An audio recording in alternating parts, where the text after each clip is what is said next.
Welcome to WB exam guide. আজকে আমরা যে টপিকটা নিয়ে আলোচনা করব বা আজকে যে টপিকটার উপর আমরা ক্লাস করাবো সেটা হচ্ছে কি যে পুষ্টি বা ইভিএস এর খুবই একটা গুরুত্বপূর্ণ টপিক হচ্ছে নিউট্রিশন। তো আমাকে কিন্তু অনেকেই মেসেজ করছো যে স্যার নিউট্রিশন বা পুষ্টি বলে তো আমাদের সিলেবাসে কিছু নেই। দেখো, সব কিছু একটা পেজের সিলেবাসে লেখা থাকবে না, ঠিক আছে? সব কিছু তোমাকে ডাইরেক্টলি লেখা থাকবে না, অনেক সাব টপিক রয়েছে তার মধ্যে ঢোকানো আছে। যেমন এনভায়রনমেন্ট অ্যান্ড হেলথ, এই চ্যাপ্টারটার মধ্যেই পুষ্টি চ্যাপ্টারটা চলে আসে, ঠিক আছে? তাই প্রত্যেকটা জিনিস আমরা যেগুলো পড়াচ্ছি সেগুলো একটু ভালো করে পড়ো। আশা করছি পরীক্ষা যদি এই টপিকগুলো থেকে প্রশ্ন আসে তাহলে কিন্তু আনসার করতে পারবে, ঠিক আছে? এর আগের ক্লাসে কিন্তু যে টপিকটা আলোচনা করেছিলাম সেটা হচ্ছে কি ভিটামিন। তো ভিটামিন চ্যাপ্টারটা কিন্তু পড়েছিলাম, সেখানে কিন্তু ভিটামিন কে পর্যন্ত তোমাদেরকে পড়িয়েছিলাম। তো আজকে আমরা ভিটামিন কে এর পরে যে যে জিনিসগুলো রয়েছে সেগুলো পড়বো এবং তার সঙ্গে আমরা পড়বো পুষ্টি সম্পর্কে একটা সাধারণ ধারণা এবং তার সঙ্গে থাকবে আমাদের কার্বোহাইড্রেট।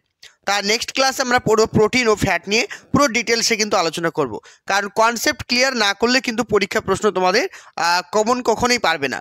তাই প্রত্যেকটা জিনিস বোঝার চেষ্টা করো এবং কিভাবে প্রশ্ন পরীক্ষা আসে সেগুলো জানার চেষ্টা করো। ওকে, তারা যারা নতুন অবশ্যই চ্যানেলটি সাবস্ক্রাইব করে দাও আর পাশে থাকা বেল আইকন অবশ্যই ক্লিক করো রেগুলার ক্লাসগুলো পাওয়ার জন্য। ওকে, চলো দেখো, তাহলে আমরা এখানে দেখতে পাচ্ছি আমরা কিন্তু এর আগের দিনে এই পর্যন্ত পড়েছিলাম, তাই না? এর আগের দিন আমরা কিন্তু এই পর্যন্তই পড়েছিলাম, অভাবজনিত রোগ সম্পর্কে পড়েছিলাম। আজকে আমরা পড়ব বিভিন্ন জৈব অ্যাসিড রয়েছে এবং তার কী কী উৎস রয়েছে, এগুলো কিন্তু একটু মুখস্থ করার চেষ্টা করবে। যেমন ল্যাকটিক অ্যাসিড কোথায় পাওয়া যায়? ল্যাকটিক অ্যাসিড পাওয়া যায় হচ্ছে দুধ ও দইয়ে, ঠিক আছে? দুধ এবং দইয়ে কিন্তু ল্যাকটিক অ্যাসিড পাওয়া যায়। আমরা জানি যে দুধ থেকে যে দই তৈরি হতে সাহায্য করে কে? ল্যাকটিব্যাসিলাস নামক এক ধরনের ব্যাকটেরিয়া, যে ব্যাকটেরিয়ার কারণেই কিন্তু এই ল্যাকটিক অ্যাসিড দুধে কিন্তু উৎপন্ন হয়। তারপরে চলে আসি সাইট্রিক অ্যাসিড, যেটা হচ্ছে লেবুতে পাওয়া যায়, যেটা হচ্ছে ভিটামিন সি, ঠিক আছে? ভিটামিন সি হচ্ছে কি সাইট্রিক অ্যাসিড। তারপর চলে আসি ম্যালিক অ্যাসিড। ম্যালিক অ্যাসিড দেখো অ্যাপেল, টমেটো এগুলোতে ম্যালিক অ্যাসিড পাওয়া যায়। টার্টারিক অ্যাসিড পাওয়া যায় কমলা লেবু। তারপরে আর একটা জিনিসে পাওয়া যায়, তোমরা নোট করে রাখো, সেটা হচ্ছে তেঁতুল। তেঁতুলে কিন্তু টার্টারিক অ্যাসিড পাওয়া যায়। ফর্মিক অ্যাসিড কোথায় পাওয়া যায়? ফর্মিক অ্যাসিড পাওয়া যায় বোলতা, মৌমাছি, লাল পিঁপড়ে, এগুলো কিন্তু যখন আমাদের কামড়িয়ে দেয়, যেমন বোলতা, মৌমাছি, লাল পিঁপড়ে যখন আমাদেরকে কামড়িয়ে দেয় আমাদের দেখবে অনেকটা জ্বালা করে। কারণটা কি? কারণ ওদের যে হুল রয়েছে সে হুলে কিন্তু ফর্মিক অ্যাসিড থাকে। তারপর অক্সালিক অ্যাসিড। অক্সালিক অ্যাসিড কোথায় পাওয়া যায়? অক্সালিক অ্যাসিড পাওয়া যায় আমাদের আমলকিতে।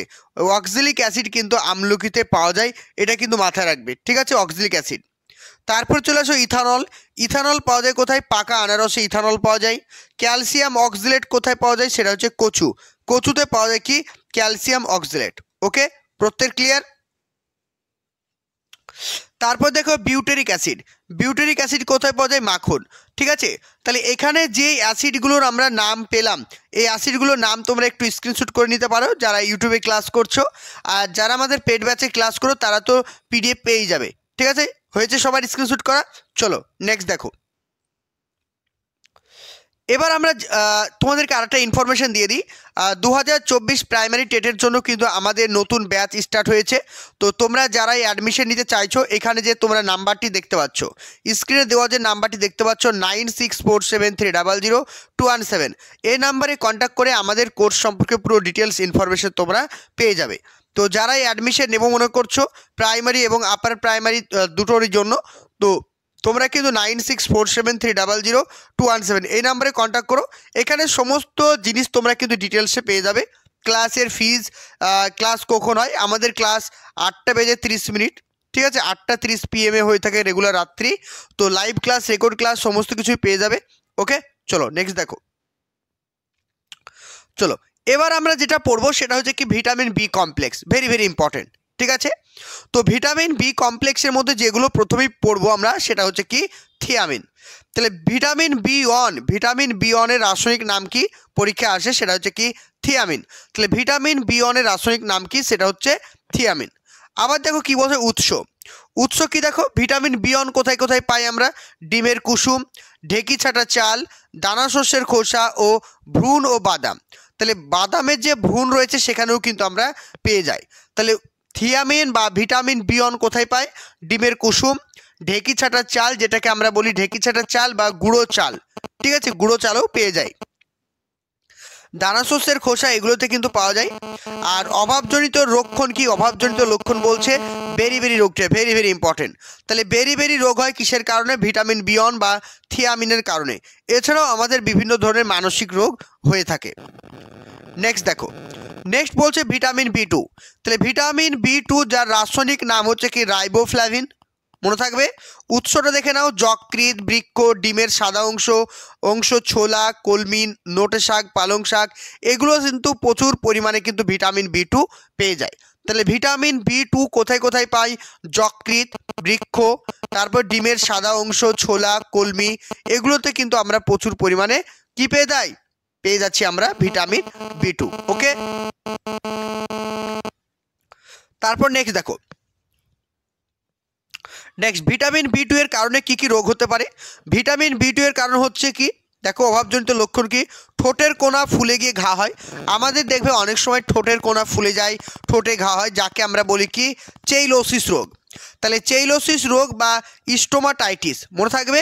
তাহলে চেইলোসিস বা স্টোমাটাইটিস বলা হয়, যেটা আমাদের দেখবে অনেক সময় ঠোঁটের কোনায় ঘা হয়, যেটা আমরা অনেক সময় বাংলা ভাষায় বলি যশটি, বলি তো, জ্বর হলে হয় তাই বলি। তাহলে এই যে ঘাগুলো কিন্তু ভিটামিন বি2 এর কারণে হয়ে থাকে। এছাড়া গ্লোসাইটিস রোগটিও কিন্তু আমাদের হয়ে থাকে, এটাও কিন্তু আমাদের মুখের ঘা সম্পর্কিত একটি রোগ। ঠিক আছে, তাহলে স্টোমাটাইটিস এবং গ্লোসাইটিস রোগটি হয়ে থাকে কিসের কারণে? ভিটামিন বি2 এর কারণে। এই পয়েন্টটা ভালো করে মনে রাখো। নেক্সট দেখো ভিটামিন বি3। ভিটামিন বি3 সম্পর্কে কি তথ্য আমাদেরকে জানতে হবে? দেখো, যেটা রাসায়নিক নাম হচ্ছে কি নিয়াসিন, ভেরি ইম্পর্টেন্ট, মনে রাখবে। আর উৎসটা কি রয়েছে? ডিমের কুসুম, যকৃৎ, চালের গুঁড়ো, ডাল, দানা শস্যের খোসা, এগুলো থেকে কিন্তু আমরা কি পাই? এগুলো থেকে কিন্তু আমরা ভিটামিন বি3 পেয়ে থাকি।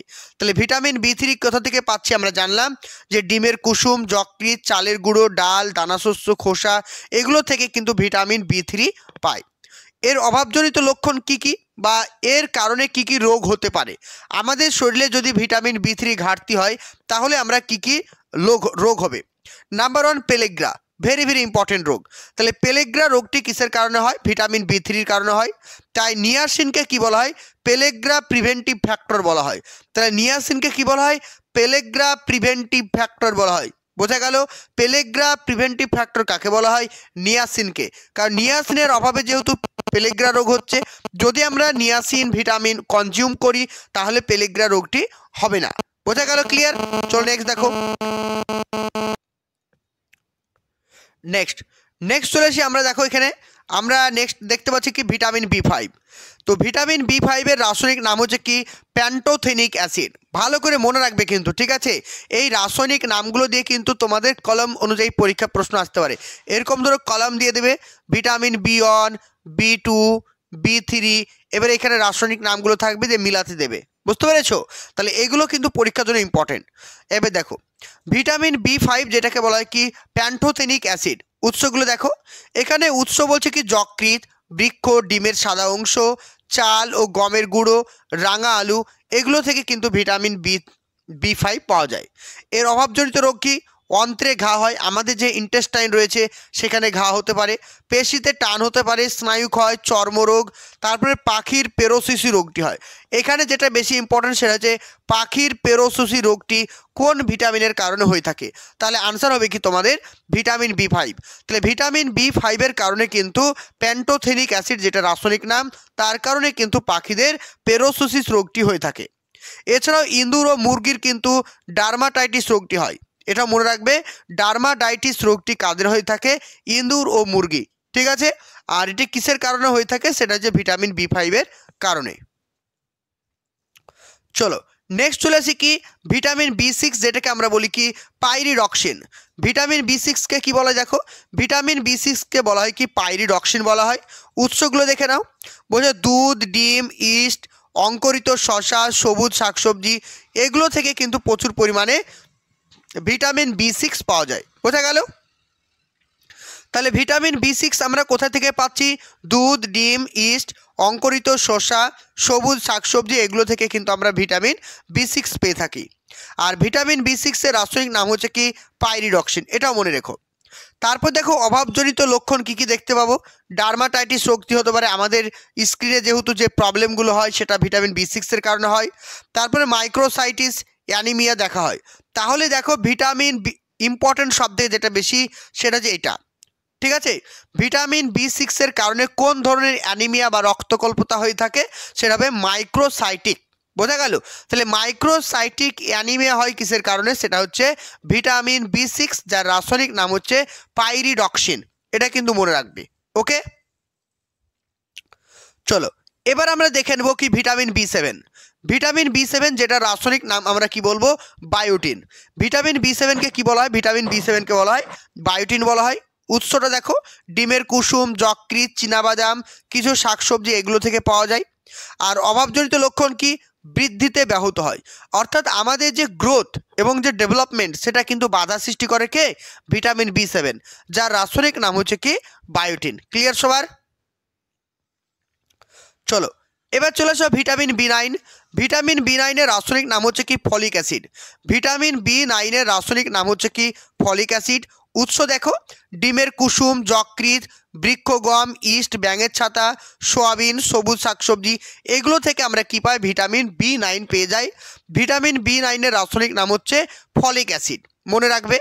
তারপর দেখো অভাবজনিত লক্ষণ কি, এটা অভাবজনিত লক্ষণে দেখো megaloblastic anaemia, very very important, ভালো করে মনে রাখবে, পরীক্ষার জন্য খুব ইম্পর্টেন্ট। মেগালোব্লাস্টিক অ্যানিমিয়া হয় কিসের কারণে, তাহলে পরীক্ষা যদি প্রশ্ন আসে তোমাদের মেগালোব্লাস্টিক অ্যানিমিয়া হয় কিসের কারণে, ভিটামিন B9-এর কারণে। আবার যদি পরীক্ষা প্রশ্ন এরকম দিয়ে দেয় তোমাদের, দেখো এখানে যদি পরীক্ষা প্রশ্ন দিয়ে দেয় তোমাদের এরকম যে মাইক্রোসাইটিক অ্যানিমিয়া হয় কিসের কারণে, ভিটামিন B6-এর কারণে। এই যে পয়েন্টগুলো আমি তোমাদের বলে দিচ্ছি, এইগুলো থেকে পরীক্ষা প্রশ্ন আসে। আর শুধু অ্যানিমিয়া বললে কী হবে, লোহা, ঠিক আছে, শুধু অ্যানিমিয়া বললে লোহা, আর মাইক্রোসাইটিক অ্যানিমিয়া বললে ভিটামিন B6। আর এখানে দেখতে পাচ্ছ তোমরা, এখানে আরেকটা যে পয়েন্ট তোমাদেরকে বলে দিলাম, মেগালোব্লাস্টিক অ্যানিমিয়া হয়ে থাকে কিসের কারণে, সেটা হচ্ছে কি ভিটামিন B9-এর কারণে। ক্লিয়ার সবার? তারপর নেক্সট দেখো, তারপর চলে আসি ভিটামিন B12। ভিটামিন B12-এর রাসায়নিক নাম হচ্ছে কি সায়ানোকোবালামিন। ঠিক আছে, সায়ানোকোবালামিন হচ্ছে ভিটামিন B12-এর রাসায়নিক নাম। উৎস দেখে নাও, মাছ, মাংস, দুধ, ডিম এবং স্ট্রেপ্টোমাইসিস গ্রিসিয়াম নামক ছত্রাক থেকে আমরা পেয়ে থাকি। এখানে বেশি করে মনে রাখবে এটা স্ট্রেপ্টোমাইসিস গ্রিসিয়াম, এটা ইম্পর্টেন্ট। স্ট্রেপ্টোমাইসিস গ্রিসিয়াম থেকে কোন ভিটামিন পাওয়া যায়, সেটা হবে কি ভিটামিন B12। শাকসবজি থেকে পাওয়া যায়, ভিটামিন B12 পাওয়া যায় না। শাকসবজি থেকে ভিটামিন B12 তেমন কিন্তু পাওয়া যায় না, এটা কিন্তু মনে রাখবে। ঠিক আছে, তাহলে কোন ভিটামিন শাকসবজি থেকে তেমন একটা পাওয়া যায় না, সেটা হচ্ছে ভিটামিন B12। এটা মাছ, মাংস, দুধ, ডিম, এগুলো থেকে কিন্তু প্রচুর পরিমাণে পাওয়া যায়। অভাবজনিত লক্ষণটা কি, পার্সেনিয়াম অ্যানিমিয়া। তাহলে বুঝতে পেরেছো অ্যানিমিয়া কত প্রকার। যদি পরীক্ষায় শুধু বলে দেয় অ্যানিমিয়া তাহলে হবে লোহা, যদি বলা হয় পার্নিসিয়াম অ্যানিমিয়া তখন আনসার হবে কি তোমাদের ভিটামিন B12। এছাড়াও এর কারণে কিন্তু হাইপারগ্লাইসিমিয়া রোগটি হয়ে যায়। কি হয়, হাইপারগ্লাইসিমিয়া রোগটি কিন্তু হয়ে যায় কিসের কারণে, ভিটামিন B12। এই পয়েন্টগুলো কিন্তু ভালো করে মনে রাখবে। ওকে, ক্লিয়ার? তাহলে অ্যানিমিয়া হয়তো তোমাদের এরকম পরীক্ষা প্রশ্ন দিতে পারে, এরকম ধরো একটা দিয়ে দিল, কলাম দিয়ে দিল, ঠিক আছে, এরকম একটা কলাম দিয়ে দিল, এখানে ধরো বিভিন্ন অ্যানিমিয়ার নামগুলো দিল, আর এখানে তার অভাবজনিত ইগুলো দিয়ে দিল, মানে উপাদানগুলোর নাম, তারপর তোমাদেরকে ম্যাচিং করতে বলবে। বোঝা গেল? তাহলে অ্যানিমিয়ার নামগুলো এবং কোন ভিটামিনের কারণে হয় সেইগুলো কিন্তু ভালো করে পড়বে। ক্লিয়ার সবার? চলো এবার আমরা যেটা পড়বো সেটা হচ্ছে কি ভিটামিন সি। ঠিক আছে, ভিটামিন সি পড়ে নিব। দেখো কি বলছে, স্কারভি রোধ, ঠিক আছে, স্কারভি রোধ করে বলে এটাকে বলা হয় কি অ্যান্টি স্করবিউটিক ফ্যাক্টর। তাহলে বোঝা গেল? তাহলে ভিটামিন সিকে কি বলা হয়, অ্যান্টি স্করবিক ফ্যাক্টর। বোঝা গেল? ভিটামিন সিকে কি বলা হয়, স্কারবি রোধ করে বলে অ্যান্টি স্করবিউটিক ফ্যাক্টর বলা হয় কাকে, ভিটামিন সিকে। Very very important. উৎস দেখো, ভিটামিন সি কোথায় পাওয়া যায়, সব থেকে ভিটামিন সি যেখানে পাওয়া যায় সেটা হচ্ছে আমলকি। আমলকিতে সব থেকে প্রচুর পরিমাণে ভিটামিন সি পাওয়া যায়। এছাড়াও পেয়ারা, পেঁপে, কাঁচা লঙ্কা, লেবু, আঙুর, পালং শাক, বিভিন্ন ফল ও বিভিন্ন মাতৃদুগ্ধে ও প্রাণীর যকৃৎ ও দুধ ও মাছ মাংসে ভিটামিন সি কিন্তু পাওয়া যায়। ভিটামিন সি কিন্তু উদ্ভিদ দেহে সব থেকে বেশি পরিমাণে পাওয়া যায়। প্রাণীজ খাবার থেকে ভিটামিন সি কিন্তু খুবই কম পাওয়া যায় না বললেই চলে। প্রাণীজ খাদ্য থেকে ভিটামিন সি কিন্তু পাওয়া যায় না বললেই চলে, খুবই কম পরিমাণে পাওয়া যায়। এর অভাবজনিত রোগগুলো দেখো, স্কার্ভি রোগ হয়। এই রোগে দাঁতের গোড়া ফুলে পুঁজ তৈরি হয়, রক্ত পড়ে এবং রক্তল্পতা হয়। তাহলে রক্তকল্পতা কোথা থেকে হচ্ছে? Vitamin B12, vitamin B6, vitamin B9 সবগুলো থেকে কিন্তু অ্যানিমিয়া বা রক্তকল্পতা রোগটি হয়ে থাকে। এছাড়াও ভিটামিন সি এর কারণেও কিন্তু এই রোগটি হয়। তাহলে এই প্রত্যেকটা পয়েন্ট কিন্তু ভালো করে মনে রাখবে। দেখতে পাচ্ছ, এবার ভালো করে দেখো স্ক্রিনে তাকাও সবাই ভালো করে প্রত্যেকে দেখো। এখানে আমি আবারও লিখে দিয়েছি, দেখো এখানে ভিটামিন এ এর রাসায়নিক নাম রেটিনল, মনে রাখো। এর কারণে কী রোগ হয়? টোড স্কিন, যেটাকে ফিনোডার্মা বলা হয়, রাতকানা বা জেরপ্থ্যালমিয়া, কেরোটোম্যালেসিয়া, রেনাল স্টোন, এই সমস্ত রোগগুলি হয়ে থাকে কিসের কারণে? ভিটামিন এর অভাবে। তারপরে ভিটামিন বি1 এর ফলে হচ্ছে বেরিবেরি রোগটি, যার হচ্ছে কি থিয়ামিন। তারপরে চলে আসে ভিটামিন বি টু এর কারণ হচ্ছে স্টোমাটাইটিস, গ্লোসাইটিস হয়, রাইবোফ্লাভিন। ভিটামিন হচ্ছে কি B3 হবে, ঠিক আছে।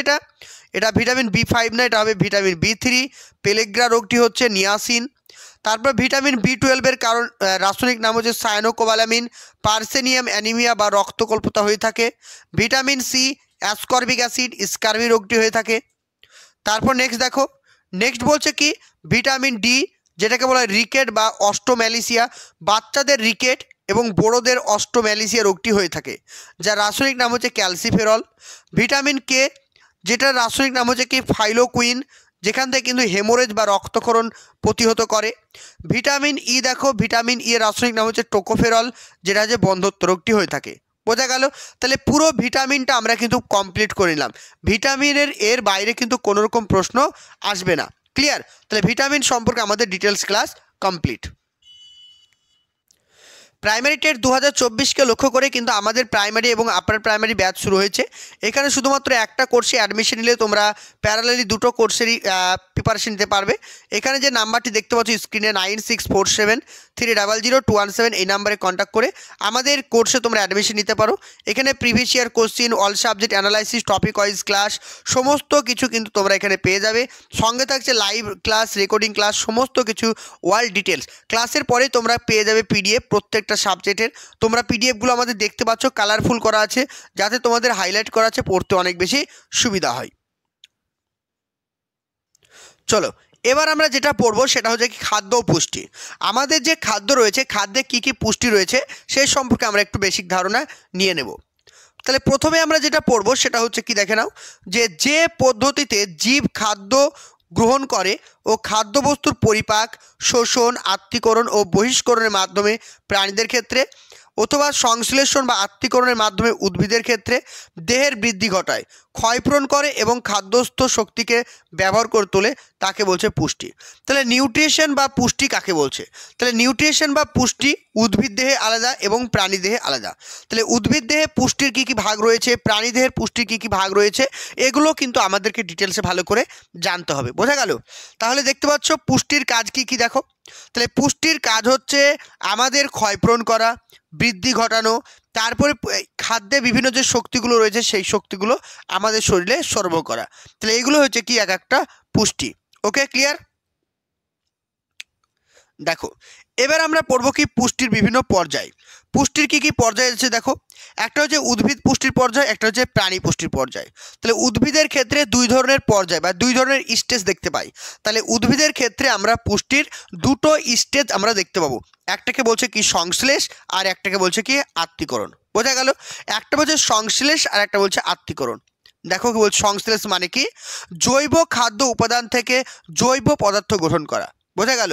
তাহলে অজৈব যে খাদ্য উপাদানগুলো রয়েছে সেই অজৈব উপাদান থেকে জৈব উপাদানে পরিণত করা, এটাকে বলছে কি সংশ্লেষ। বোঝা গেল? তাহলে অজৈব থেকে যখন জৈব উপাদানে পরিণত করা হয় সেটাকে আমরা কি বলবো? সংশ্লেষ বলবো। আর আত্তীকরণ কাকে বলবো?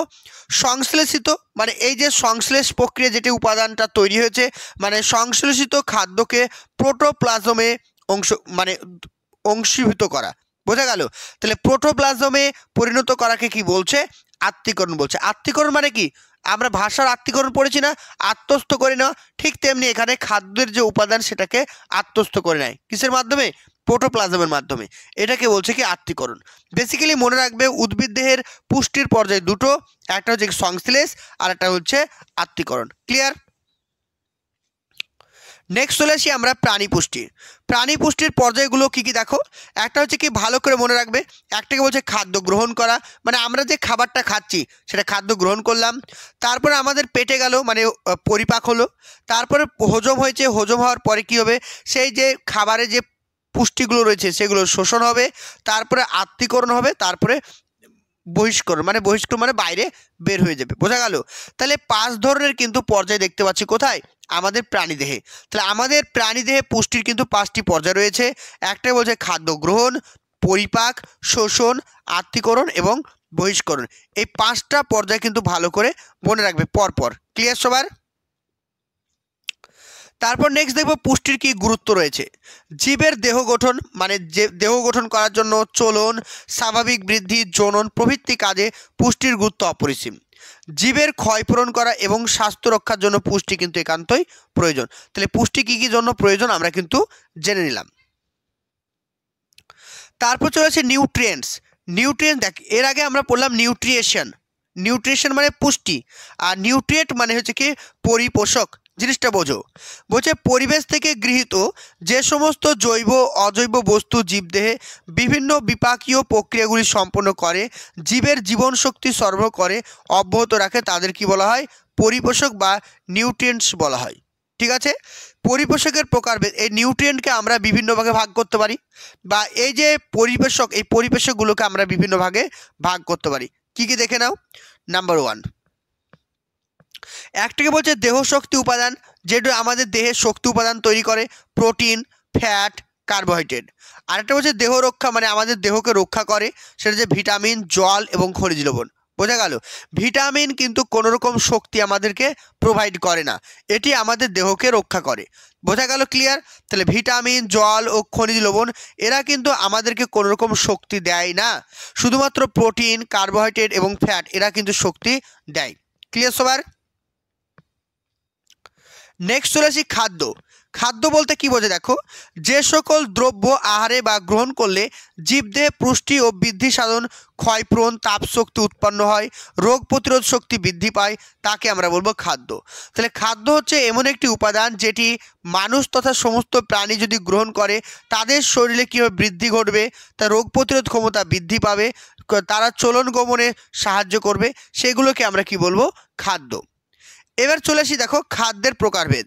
তাহলে খাদ্যের প্রকারভেদ কি কি রয়েছে? দেহের পরিপোষক খাদ্য যেমন হচ্ছে কি শর্করা, প্রোটিন, ফ্যাট। দেহের পরিপোষক খাদ্য কাকে বলা হয়? তাহলে দেহ পরিপোষক খাদ্য কাকে বলা হয়? শর্করা, প্রোটিন, ফ্যাট, এগুলোকে কি বলা হয়? দেহ পরিপোষক খাদ্য বলা হয়। মানে এগুলো কি করে? আমাদের শরীরকে শক্তি প্রোভাইড করে। আর দেহ সংরক্ষণ করে কোনগুলো? খনিজ লবণ, ভিটামিন, জল, এগুলো কিন্তু কি করে? আমাদের শরীরকে মানে রক্ষা করে, প্রোটেক্ট করে রাখে।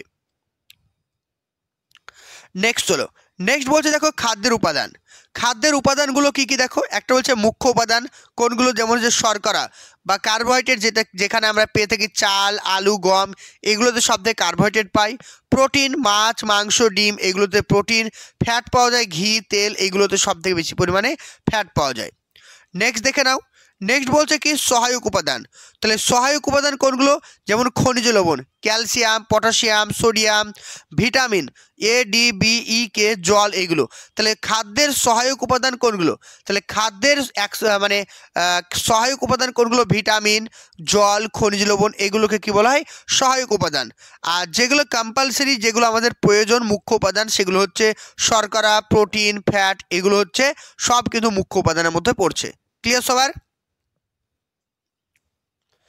তো তোমাদেরকে আরেকবার আমি জানিয়ে দিই, তো আমাদের কিন্তু 2024-এর জন্য কিন্তু নতুন ব্যাচ স্টার্ট হয়েছে। তো তোমরা যারাই আমাদের ক্লাসে জয়েন হতে চাইছো 9647300217 এই নাম্বারে কন্ট্যাক্ট করে সমস্ত ক্লাসের বিষয়টা জানতে পারো। এখানে প্রিভিয়াস ইয়ারের class, all subject notes, topic wise class, live class, recording class সমস্ত কিছু পেয়ে যাবে।